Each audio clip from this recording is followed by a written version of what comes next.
My name's Andy Banta. Yes, my official title at NetApp is storage janitor. I have to show people in the org chart every now and then for them to believe it. I'm here to talk to you about enhanced data center workloads simply because I thought it would be interesting if the storage janitor from a storage company came in and didn't talk at all about storage. So today's talk is not about storage. Sorry, Stephen. I did give you the subtitle because I know you're a car guy, and I just remember the "Not Your Father's Oldsmobile" slogan from the 80s. And actually, the one reason I remember that slogan more than anything is because Brock Yates made fun of it in the Car and Driver column once, basically saying that his father's Delta 88 could suck the headlights out of any Oldsmobile's current offerings. So that's why it stuck in my mind. But anyway, it was a car reference for you. For those who can see the whiteboard, my quick little agenda here is just a quick coverage, a quick walk down the road of data centers, and then dive into persistent memory workloads, what microvisors are, talk a little bit about video and inference workloads, and a little bit about high-performance computing workloads.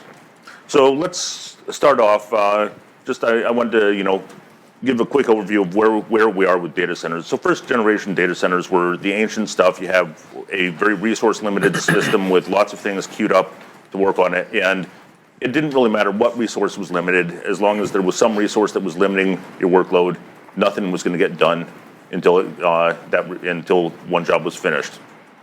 So toward the end of the first generation data centers, we got to the point where we could actually have dedicated systems for these, simply because the resources were available enough that you could actually build out your data center to have a bunch of different systems that could each run their different workloads. I actually do remember when there were standalone Sun systems that were running the DNS for a data center, and that was the only thing they were doing. We don't do that anymore. And in fact, second generation data center was when we actually got into the idea that we could run multiple workloads on these systems. And the multiple workloads could be multiple processes, could be multiple VMs, and that's actually where we started getting into the virtualization. And I'm going to talk about the VMware form of virtualization. I know some of the people here are old enough to remember other forms of virtualization, which I'm not really going to be here to talk about. And so, you ended up with the idea that you could actually have a computer or a system running a handful of different workloads, sometimes entirely isolated from each other, so they weren't really interacting with each other. And this expanded to the idea of, okay, now let's actually pool the resources that are available, and we can spread our virtualized workloads across all these different things. So this is kind of where I see we are today, and it's we get into the idea that we have four-dimensional VMs. So basically, VMs have compute, memory, throughput, and capacity associated with them. And how many people remember Steve Herrod coming up on stage year after year talking about the monster VM? So the monster VM was simply a matter of we're going to stretch one of these dimensions longer or farther, and when we're going to be allowed to create a larger VM in one of these dimensions or multiples these dimensions. But this is still where we're at pretty much today, where you have the four dimensions of VMs. There isn't a whole lot more to the VMs, the workloads that you can get. There are some exceptions with VMware where you can actually add in specialty PCI cards or PCI Express cards or whatever resources you want. But most commonly with VMware, those are actually tied to a specific VM or system, and conversely, that also ties that VM to the machine that has that resource, rather than being a virtual resource where you can vMotion a VM from one place to another. So this is the way that we're sharing most of the specialized resources today. VMware has come out recently with a few things that have changed a little bit, and so here let's talk about persistent memory a little bit.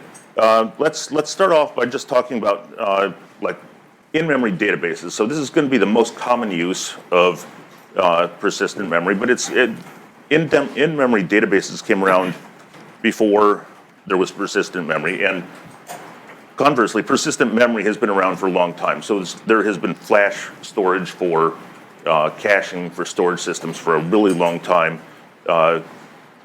almost 2 decades ago when I was at Sun Microsystems, I was working on a little product called PrestoServe, which was an S-Bus flash card that you put in to accelerate your NFS access. So the idea of the persistent memory is there is not a new concept either. It's just the idea that you actually have persistent memory that's consumable in the data center is.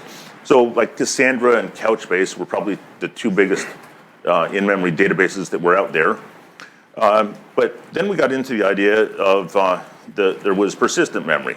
So there were additional databases that came along that made use of persistent memory as well. So there's SAP HANA, there is Redis, there's MemSQL. All 3 of these have been adapted to use the new persistent memory libraries, ones that largely were defined by SNIA, partially defined by the memory vendors that are out there. And these are persistent memory databases that can run with the idea that even if they lose power or the system crashes, you should be able to recover the memory contents and bring the thing back up if you can actually make use of the memory. So there's a handful of different types of persistent memory that are out there now, but the one that has actually become most interesting is probably the Optane DCP mem setups. And the nice thing about these is they can actually act as just standard dynamic memory, or they can act as persistent memory.